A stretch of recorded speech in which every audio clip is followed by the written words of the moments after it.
Õigusriigis mõistab õigust üksnes kohus. Eesti kohtud töötavad Eesti inimeste heaks. Kohtute ülesanne on kaitsta inimeste õigusi ja õigusriiki. Kohus on sõltumatu teistest võimuharudest ja avalikust arvamusest. Nagu õigusriigile kohane, saab Eestis igaüks oma õiguste kaitseks kohtusse pöörduda. Kohus tugineb otsustehes kehtivatele seadustele ja asja arutamine kohtus on üldjuhul avalik. Samuti on reeglina avalikud kõik kohtuotsused. Ja et välja selgitada võimalikud vead, on Eesti kohtusüsteem 3-astmeline.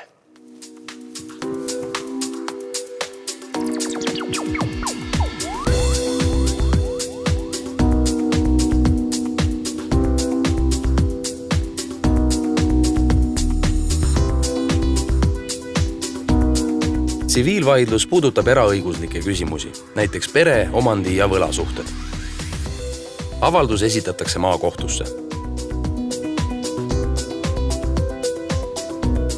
Haldusvaidluse puhul vaidleb kaebaja riigi või kohaliku omavalitsusega, näiteks maksuküsimuste või planeeringute üle.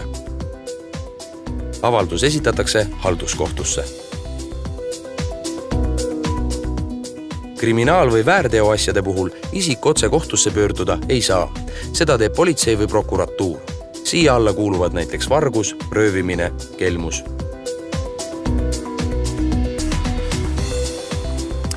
Selline näeb välja Eesti Vabariigi kohtuotsus.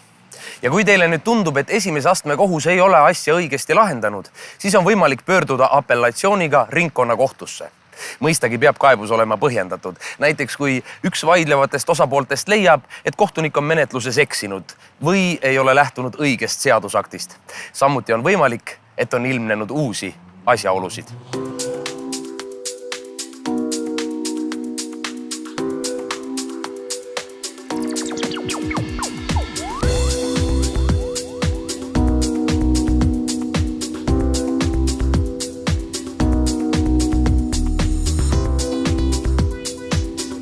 Mõistagi ei osale kohtuprotsessis ainult kohtunik, vaid väga tähtsat rolli omavad ka teised ametikohad. Kriminaalasjade puhul näiteks prokurör ja advokaat. Muide, kas teadsite, et alati ei pea te kohtusse pöördumiseks palkama omale advokaati, sest näiteks tsiviil- või haldusasjades võite te kohtus ennast südamerahuga ise esindada. Aga kriminaalasjades on advokaadi olemasolu vajalik. Ja näiteks kui teil majanduslikel põhjustel ei ole võimalik endale advokaati lubada, siis määrab selle teile riik.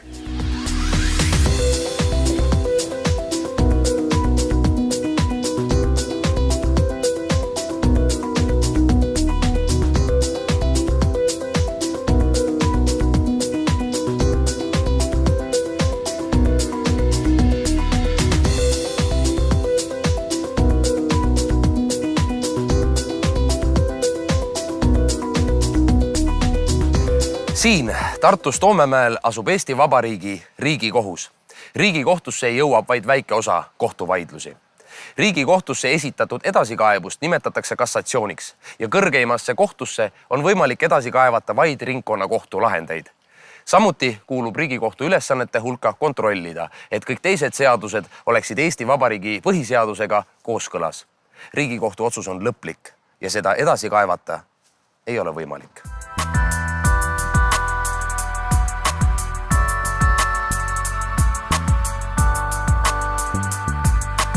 Eesti Vabariigi Riigikohus on Eesti kõrgem kohus.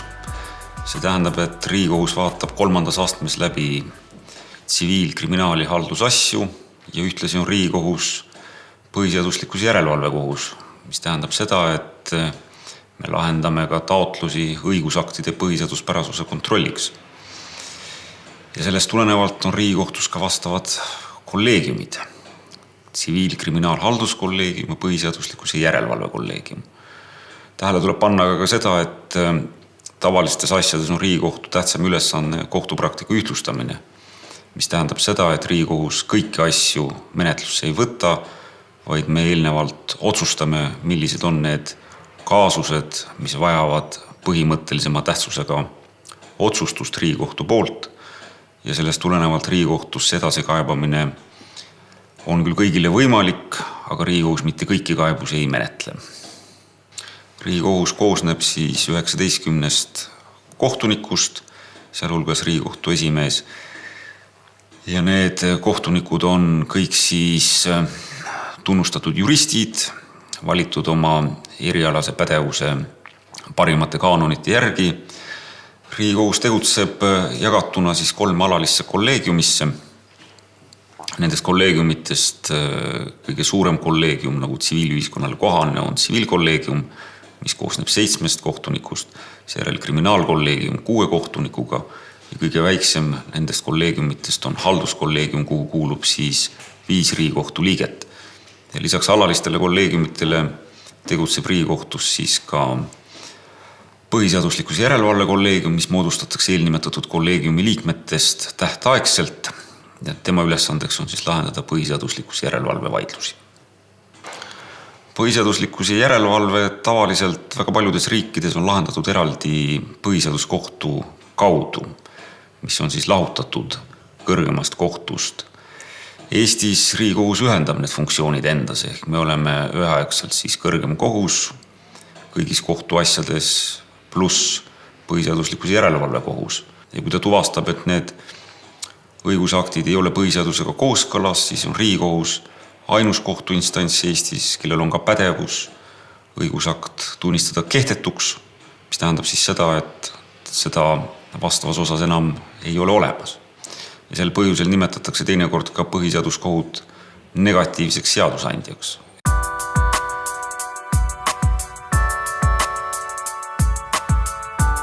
Eesti kohtutes töötada on auasi. Kohtusüsteemi pääsevad tööle usaldusväärsed ja professionaalsed spetsialistid. Kohtuga suhtlemine on mugav ja kiire.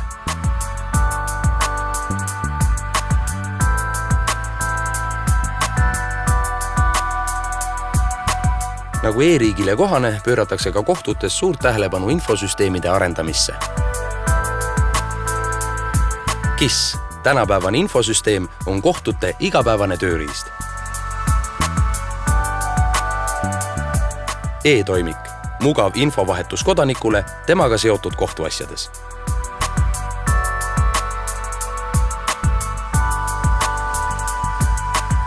Riigi teataja, Eesti riigi seadused ja jõustunud kohtulahendid veebis. Kohus.ee ja riigikohus.ee, kiire ja ülevaatlik info kohtute töö kohta.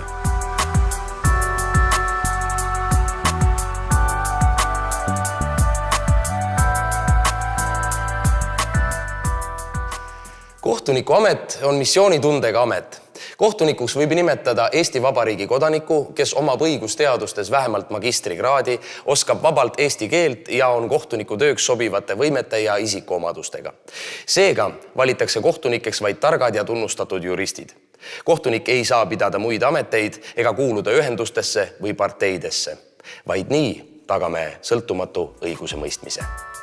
Minu arvates muudab kohtuniku ameti köitvaks eelkõige selle vajalikkus. Ühiskonnaliikmete huvid võivad olla väga eripalgelised ja seepärast toob inimeste koos eksisteerimine paratamatult kaasa erimeelsusi.